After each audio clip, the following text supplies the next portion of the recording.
ಜಗತ್ನಲ್ಲಿ 100 ರೂಪಾಯಿ ಇದೆ ಅಂತ ಇಟ್ಕೊಳ್ಳಿ, 70 ರೂಪಾಯಿ ಕೇವಲ 2ರಿಂದ 3 ಜನರ ಕೈಲಿದೆ. ಯಾರೋ ಬ್ರಾಹ್ಮಣ ಹುಡುಗ ಅಸಹಾಯಕನಾಗಿ ಬಂದರೆ ಎತ್ಕೊಬಿಡ್ತಾರೆ, ನನ್ನ ಎತ್ಕೋತಾರ? ಹುಟ್ಟಿನಿಂದ ಯಾರೋ ಬ್ರಾಹ್ಮಣರಲ್ಲ, ಕಾರ್ಯದಿಂದ ಮಾತ್ರ ಬ್ರಾಹ್ಮಣರಾಗಬೇಕು. ಒಳ್ಳೆ ಕೆಲಸ ಯಾರು ಮಾಡ್ತಾರೆ ಅವರೆಲ್ಲರೂ ಬ್ರಾಹ್ಮಣರೇ. ಈ ಸಾಮೂಹಿಕವಾದಂಥ ಸಹಕಾರ ಮಾಡೋ ಮನೋಭಾವನೆ ವ್ಯವಹಾರದಲ್ಲಿರುತ್ತಾ?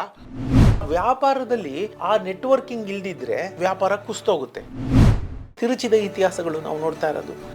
ಸಾಮಾನ್ಯವಾಗಿ ನಿಮ್ಮ ಥರದವರು ಸಾಮಾಜಿಕ ಜಾಲತಾಣದಲ್ಲಿ ಮಾತಾಡುವಾಗ ಬರುವಂಥ ಆಪಾದನೆಗಳು, ಬ್ರಾಹ್ಮಣರು ಬಿಡಿ, ಅವರು ಬ್ರಾಹ್ಮಣರಿಗೆ ಅಲ್ಲಿ ಏನಾಗ್ಬಿಡುತ್ತೆ, ಅವ್ರ ಮನಸ್ಥಿತಿನೇ ಹೆಂಗಿರುತ್ತೆ, ಅಥವಾ ಅವ್ರ ಮನೆ ಅವರು ಅಕ್ಕಪಕ್ಕದವರೆಲ್ಲ ಸಹಕಾರ ಕೊಡ್ತಾರೆ. ಈಗ ಎಲ್ಲ ಸೆಟ್ಲ್ ಆಗಿರೋರೆಲ್ಲ ಬ್ರಾಹ್ಮಣರು ಇರ್ತಾರೆ, ಯಾರೋ ಬ್ರಾಹ್ಮಣ ಹುಡುಗ ಅಸಹಾಯಕನಾಗಿ ಬಂದರೆ ಎತ್ಕೊಬಿಡ್ತಾರೆ, ನನ್ನ ಎತ್ಕೋತಾರ ಅನ್ನೋ ಮನಸ್ಥಿತಿ ಇದೆ. ಇದು ಸಾಮಾಜಿಕ ಅಸಮಾನತೆಯ ಕಾಯಿಲೆನ, ನಮ್ಮ ಮನಸ್ಸಿನ ಕಾಯಿಲೆನ? ಮನಸ್ಸಿನ ಕಾಯಿಲೆ ಸರ್. ಯಾಕೆಂದರೆ ನಾನು ನಿಮ್ಗೊಂದು ಹೇಳ್ತೀನಿ ಕೇಳಿ, ನಮ್ಗೆ ಯಾರೂ ಬಂದಿಲ್ಲ. ನಾನು ನಿಮ್ಗೆ ಅದೇ ಹೇಳಿದ್ನಲ್ಲ, ನಾನು ಚಿಕ್ಕ ಹುಡುಗ ಇದ್ದಾಗ ಅನ್ಕೊತಾ ಇದ್ದೆ, ಹೌದಲ್ಲ ನನ್ನ ದೊಡ್ಡಪ್ಪನ ಮಕ್ಕಳು ಯಾರ್ಯಾರು ಆವಾಗಲೇ ಅಮೇರಿಕಾ ಸೇರಿಬಿಟ್ಟಿದ್ದಾರೆ. ಅವತ್ತಿಗೆ $1 39 ರೂಪಾಯಿ, ಅಂದರೆ $100 ಕಳಿಸ್ಬಿಟ್ರೆ 3900 ರೂಪಾಯಿ ಆಗ್ಬಿಡೋದು. ಅವ್ರು $100 ಕಳಿಸ್ಬಿಟ್ರೆ ನಮ್ಮದು ಇಡೀ ತಿಂಗಳದು ಖರ್ಚೆಲ್ಲ ಕಳೆದೋಗ್ಬಿಡುತ್ತೆ, ನಾವು ಓದ್ಬೋದು, ಇದು ಮಾಡ್ಬೋದು. ಯಾರೂ ಮಾಡಿಲ್ಲ ಸರ್. ಅವತ್ತಿನ ದಿನಕ್ಕೆ ಎಲ್ಲ ತೀರಾ ಹತ್ರದವರೆ, ದೊಡ್ಡಪ್ಪ ಚಿಕ್ಕಪ್ಪಂದ್ರ ಮಕ್ಕಳೆಲ್ಲ ಹೋಗಿ ಸೆಟ್ಲಾಗಿ ಚೆನ್ನಾಗಿದ್ದವ್ರೆ.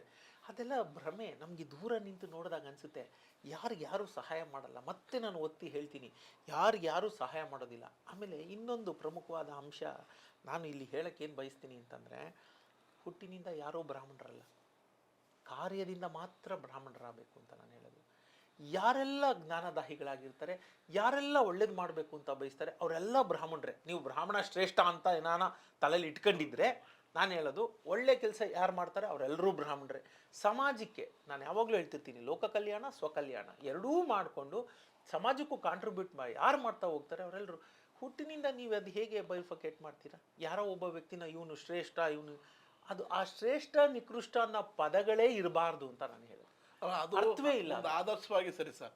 ನಮ್ಮಲ್ಲಿ ನೋಡಿಯಪ್ಪ, ಮಾರ್ವಾಡಿ ಜನ ಇದಾರಲ್ಲ, ಅವರಲ್ಲಿ ಈ ಬಿಸ್ನೆಸ್ ಸಹಕಾರ ಜಾಸ್ತಿ ಇರುತ್ತೆ, ಬ್ರಾಹ್ಮಣರಲ್ಲಿದೆ. ಈ ಗುಜರಾತಿಗಳು ಒಬ್ಬರೊಬ್ಬರು ಬಿಟ್ಕೊಡಲ್ಲ. ಈ ಸಾಮೂಹಿಕವಾದಂಥ ಸಹಕಾರ ಮಾಡೋ ಮನೋಭಾವನೆ ವ್ಯವಹಾರದಲ್ಲಿರುತ್ತಾ, ಅಥವಾ ಅದು ನೀವು ಇಂಡಿವಿಜುವಲ್ ಗ್ರೋತ್? ಅದು ನೀವು ಒಂದೆರಡು ಸಮುದಾಯದ ಹೆಸರು ಹೇಳಿದ್ರಿ, ಗುಜರಾತಿ ಕಮ್ಯುನಿಟಿ, ಮಾರ್ವಾಡಿ ಕಮ್ಯುನಿಟಿ ಅಂತ ಹೇಳಿದ್ರಲ್ಲ, ಅವರಲ್ಲಿ ಆ ರೀತಿಯ ಮನೋಭಾವ ಇದೆ. ಯಾಕೆ ಅಂತಂದರೆ, ನೀವು ನೋಡ್ತಾ ಬನ್ನಿ, ಅವರು ಮುಕ್ಕಾಲು ಪಾಲು ಅವ್ರ ಊರಿಂದ ಹೊರಗಡೆ ಬಂದಂಥ ಸಮುದಾಯ, ವಲಸಿಗ ಸಮುದಾಯ ಅಂತ ನಾನು ಹೇಳ್ತೀನಿ. ನೀವು ಬಹುಶಃ ಅವ್ರ ಊರುಗಳಿಗೆ ಹೋದಾಗ ಅಲ್ಲಿ ಅದೇ ಕಚ್ಚಾಟಗಳು ಇದ್ದೇ ಇರುತ್ತೆ. ಈಗ ಹೊರಗಡೆ ಬರ್ತಾರಲ್ಲ, ಹೊರಗಡೆ ಬಂದಾಗ ಅವರು ಸಣ್ಣ ಸಣ್ಣ ಕಮ್ಯುನಿಟಿಯಾಗಿ ಬಂದವರು, ಒಬ್ರಿಗೊಬ್ರು ಅವರು ಸಪೋರ್ಟ್ ಮಾಡಲೇಬೇಕು. ಇರೋದೇ ಕಡಿಮೆ, ಈಗ ಬರ್ತಾ ದೊಡ್ಡದಾಯಿತು. ಹಾಗಾಗಿ ಮತ್ತು ಅವ್ರದ್ದು ವ್ಯಾಪಾರಿ ಸಮುದಾಯ ಅದು. ಹಾಗಾಗಿ ಆ ವ್ಯಾಪಾರದಲ್ಲಿ ಆ ನೆಟ್ವರ್ಕಿಂಗ್ ಇಲ್ದಿದ್ರೆ ವ್ಯಾಪಾರ ಕುಸ್ತೋಗುತ್ತೆ. ಹಾಗಾಗಿ ಅವರಲ್ಲಿ ಆ ಒಂದು ಬಂದುಬಿಟ್ಟಿದೆ. ಈಗ ಅದೇನಾಯಿತು, ತಲೆ ಅಂತ ನಾನು ಹೇಳಿದ್ನಲ್ಲ, ನಮ್ಮಲ್ಲಿ ನಮ್ಮ ಕನ್ನಡಿಗರಲ್ಲಿ ಹೇಗೆ ತಂದೆ ತಾಯಿಲಿರುವ ಅಸ್ಥಿರತೆ, ಭಯ ಮತ್ತು ಅದನ್ನೆಲ್ಲ ನಾವು ಹೇಗೆ ಪಾಸ್ ಆನ್ ಮಾಡ್ತಾ ಹೋಗ್ತೀವಿ ಮುಂದಿನ ತಲೆಮಾರಿಗೆ, ಹಾಗೆ ಈ ಗುಜರಾತಿ ಮಾರ್ವಾಡಿ ಜನಾಂಗ ಏನು ಮಾಡಿದೆ, ತಮ್ಮ ಮಕ್ಕಳಿಗೆ ಇದನ್ನು ಪಾಸ್ ಆನ್ ಮಾಡ್ಕೊಂಡು ಹೋಗಿದೆ. ಇಲ್ಲ, ಈ ರೀತಿ ಬಿಸ್ನೆಸ್ ಅಂತಂದರೆ ನಾವು ಈ ಥರ ಮಾಡಬೇಕು, ಇವನ ಹತ್ರ ತೊಗೊಂಡ್ಮೇಲೆ ಇವನಿಗೆ ಕರೆಕ್ಟ್ ಟೈಮಿಗೆ ನಾವು ದುಡ್ಡು ವಾಪಸ್ ಕೊಡಬೇಕು, ಬಡ್ಡಿ ಎಷ್ಟು ಹೇಳಿರ್ತೀವೋ ಅದು ಒಪ್ಕೋಬೇಕು. ಯಾಕಂದರೆ ಬಿಸ್ನೆಸ್ ಗ್ರೋತ್ ಇರೋದೇ ಟ್ರಸ್ಟಲ್ಲಿ. ಹಾಗೆ ಮತ್ತೆ ಒಬ್ರಿಗೊಬ್ರು ಸಪೋರ್ಟ್ ಮಾಡೋದ್ರಲ್ಲಿ ಆ ಕಮ್ಯುನಿಟಿ ಅದನ್ನು ಮಾಡ್ಕೊಂಡು ಹೋಯ್ತು. ಅದು ನೀವು ಹೇಳಿದ್ದು ಸತ್ಯವಾದ ಮಾತು. ಬ್ರಾಹ್ಮಣರ ವಿಚಾರಕ್ಕೆ ಬಂದ್ರಿ. ಬ್ರಾಹ್ಮಣರಿಗೆ ಒಂದು ಅಡ್ವಾಂಟೇಜ್ ಇರೋದೇನಪ್ಪ ಅಂತಂದರೆ, ಅವರು ತಲೆತಲಾಂತರದಿಂದ ಓದ್ಕೊಂಡು ಬಂದಂಥ ಕಮ್ಯುನಿಟಿ. ಅವ್ರು ಏನೋ ಓದ್ತಾನೆ ಇದ್ರು, ಇವತ್ತಿನ ಥರ ಡಿಗ್ರಿ ಸರ್ಟಿಫಿಕೇಟ್ ಅಲ್ದಿದ್ರು ಏನೋ ವಿದ್ಯೆ ಅನ್ಕೊಂಡ್ಬಂದರು. ನಾನು ಯಾವಾಗಲೂ ಅದನ್ನ ಹೇಳ್ತೀನಿ ನೋಡಿ, ನಮ್ಮಲ್ಲಿ ಸಾಮಾಜಿಕವಾಗಿ ನಮ್ಮಲ್ಲಿ ಒಂದು ಸಮಸ್ಯೆ ಇದೆ. ಏನು ಸಮಸ್ಯೆ ಅಂದರೆ, ನಾವು ಏನು ಮಾತಾಡಿದ್ರು ಅದು ನಾವು ಜಾತಿಗಳಿಗೆ ಅದನ್ನ ತಗಲು ಹಾಕ್ಬಿಡ್ತೀವಿ. ನಾವು ಜಾತಿಗಳಿಗೆ ತಗಲಾಕೋದು ಬೇಡ. ಈಗ ನಾನು ಗೌಡ ಅನ್ನೋದ್ರಲ್ಲಿ ನನಗೆ ಹೆಮ್ಮೆ ಇರಬೇಕು. ಆ ಹೆಮ್ಮೆ ನಾನೂನ ಹೆಮ್ಮೆ ಇನ್ನೊಬ್ಬರ ಮನಸ್ಥಿತಿನ ನೀನು ಕೀಳು ಅನ್ನೋ ಮಟ್ಟಕ್ಕೆ ಹೋಗಬಾರ್ದು. ಇದು ನಾನು ಆದರ್ಶ ಅಂತ ಆಡ್ತಾ ಇದ್ದೆ. ಎಲ್ರಿಗೂ ಆದರ್ಶದ ಮಾತಲ್ಲ ಇದು. ಸತ್ಯವಾಗ್ಲೂ ಒಬ್ಬ ವ್ಯಕ್ತಿ ಇರಬೇಕಾದ್ದೇ ಹೀಗೆ. ಆದರ್ಶ ಇಲ್ಲದೆ ಇರೋದ್ರಿಂದ ಸಮಾಜ ಹೀಗಾಗಿರೋದು. ನೋಡಿ, ನೀವು ಅದನ್ನು ಮಾಡ್ಕೊಂಡು ಬನ್ನಿ. ನಾನು ನಿಮ್ಗೆ ಹೇಳಿದೆ, ದೇ ಹ್ಯಾವ್ ಅಡ್ವಾಂಟೇಜ್. ಯಾವುದು ಬ್ರಾಹ್ಮಣ ಸಮುದಾಯ ಏನಿದೆ, ತಲೆತಲಾಂತರದಿಂದ ಓದಿ ಅವ್ರಿಗೆ ಉಚ್ಚಾರಣೆ ಸ್ಪಷ್ಟವಾಗಿ ಬರುತ್ತೆ ಅಂತಂದರೆ, ಎಷ್ಟು ನೀವು ಯಾವ್ಯಾವುದೋ ಋಷಿಮುನಿಗಳು 100,000 ವರ್ಷದಿಂದ ತಗೊಂಬಂದರೆ ಎಲ್ಲೋ ಒಂದು ಅಂಶ ಅಲ್ಲಿ ಬಂದ್ಬಿಟ್ಟಿರುತ್ತೆ. ಯಾಕಾಗಿರುತ್ತೆ ಅಂದರೆ, ಅವರು ಅದೇ ಮಾತಾಡಿ DNA ಗಳಲ್ಲಿ ಬಂದ್ಬಿಟ್ಟಿರುತ್ತೆ. ಅವ್ರದ್ದು ಕೆಲಸನೇ ಅದು.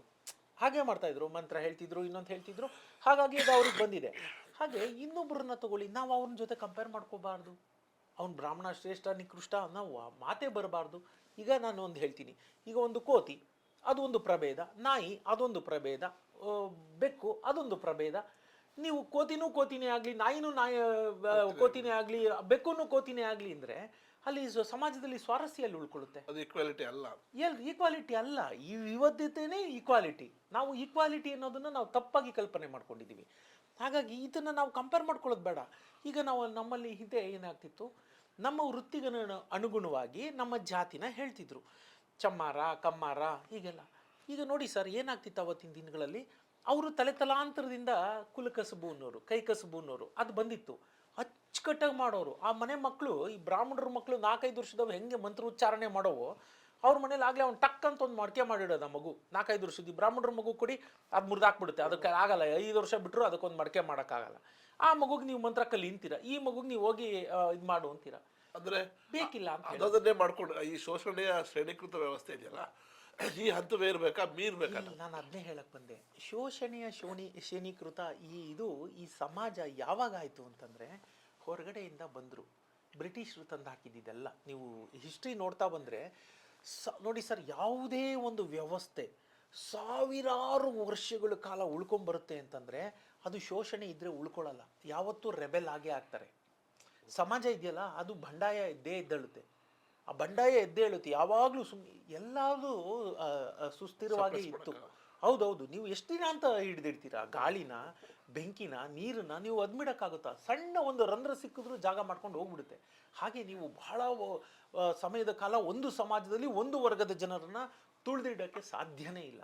ಆದರೆ ನಮ್ಮಲ್ಲಿ ಈಗೆಲ್ಲ ತಿರುಚಿದ ಇತಿಹಾಸಗಳು ನಾವು ನೋಡ್ತಾ ಇರೋದು. ಅವ್ರು ಬಂದವ್ರಿಗೆ ಆಶ್ಚರ್ಯ ಅನಿಸುತ್ತೆ. ವಾಟ್ ಆರ್ ಸಸ್ಟೈನಬಲ್ ಲಿವಿಂಗ್, ಯಾವ ಅದ್ಭುತವಾದ ಜೀವನ ನಡೆಸ್ತಾ ಇದ್ದಾರೆ. ಸದೃಢವಾದ ಮೈಕಟ್ಟು ಭಾರತೀಯರದು. ಎಲ್ಲ ಅವರವರು ಇದರಲ್ಲಿದ್ದಾರೆ. BP ಇಲ್ಲ, ಶುಗರ್ ಇಲ್ಲ. ಯಾಕಿಲ್ಲ ಅಂತಂದರೆ ಕಾಂಪಿಟೇಷನ್ ಇಲ್ಲ. ಎಲ್ಲರೂ ಅವ್ರವ್ರ ವೃತ್ತಿ ಅವ್ರವ್ರು ಮಾಡ್ತಿದ್ದಾರೆ. ಸಮುದಾಯ ಹೆಂಗಿತ್ತು ಅಂತಂದರೆ, ಇವತ್ತಿಗೂ ನೀವು ಊರುಗಳ ಕಡೆ, ನೀವು ಹಳ್ಳಿಯ ಒಂದು ಹಿನ್ನೆಲೆಯಿಂದ ಬಂದವರಾದ್ರಿಂದ ನಾನು ಹೇಳೋ ಮಾತು ನಿಮ್ಗೆ ಅಚ್ಚರಿ ಅನ್ಸೋದಿಲ್ಲ. ಏನಾಗ್ತಿತ್ತು ಹೇಳಿ, ನಮ್ಮಲ್ಲೆಲ್ಲ ಫಸ್ಟು ಇದು ಏನು ಹೇಳ್ತಾರೆ, ಭತ್ತ ಬಡಿದ್ರೆ ಫಸ್ಟ್ ಕರಿತಿದ್ದು ನಮ್ಮ ಇವ್ರು ಇದ್ರಲ್ಲ ಕ್ಷೌರಿಕರು, ಅವ್ರನ್ನ ಕರೆದು ಒಂದು ಮೂಟೆ ಕೊಟ್ಬಿಡ್ತಿದ್ವಿ. ನಾವು ಯಾಕಂದ್ರೆ ವರ್ಷ ಪೂರ್ತಿ ಅವ್ರು ನಮಗೆ ಕ್ಷೌರ ಮಾಡೋರು, ನಾವು ಅವ್ರಿಗಿದೆ ನೋಡಿ ನಾವು ಅದು ಕೊಡ್ತಾ ಇದ್ವಿ. ಅಲ್ಲಿ ಮೇಲೂ ಕೀಳು ಎಲ್ಲಿ ಬಂತು ಸರ್? ನಮ್ಮ ಸಮಾಜ ಇದ್ದಿದ್ದು ಅತ್ಯಂತ ಸಂಪದ್ಭರಿತವಾಗಿ. ನಾನು ಹೇಳೋದು ಯಾವ ಮೇಲು ಯಾವ ಕೀಳು. ಆ್ಯಕ್ಚುಲಿ ನಾವು ನಿಜ ಹೇಳ್ಬೇಕಂದ್ರೆ ಇವತ್ತಿನ ದಿನದಲ್ಲಿ ನಾವು ಮೇಲು ಕೀಳನ್ನ ನೋಡಬೇಕು. ಯಾರೋ ಒಬ್ಬ ಅದಾನಿ ಅಂಬಾನಿ, ಯಾರೋ ಒಬ್ಬ, ನಿಮಗೆ ಆಶ್ಚರ್ಯಕರವಾದ ವಿಷಯ ಹೇಳ, ಜಗತ್ತಿನ 70%, ಜಗತ್ತಿನಲ್ಲಿ 100 ರೂಪಾಯಿ ಇದೆ ಅಂತ ಇಟ್ಕೊಳ್ಳಿ, 70 ರೂಪಾಯಿ ಕೇವಲ 2-3 ಜನರ ಕೈಲಿದೆ. ಉಳಿದ 30 ರೂಪಾಯಿಗೆ ಇಷ್ಟು 100 ಕೋಟಿ 800 ಕೋಟಿ ಜನ ನಾವು ಹೊಡೆದಾಡ್ತಾ ಇದ್ದೀವಿ.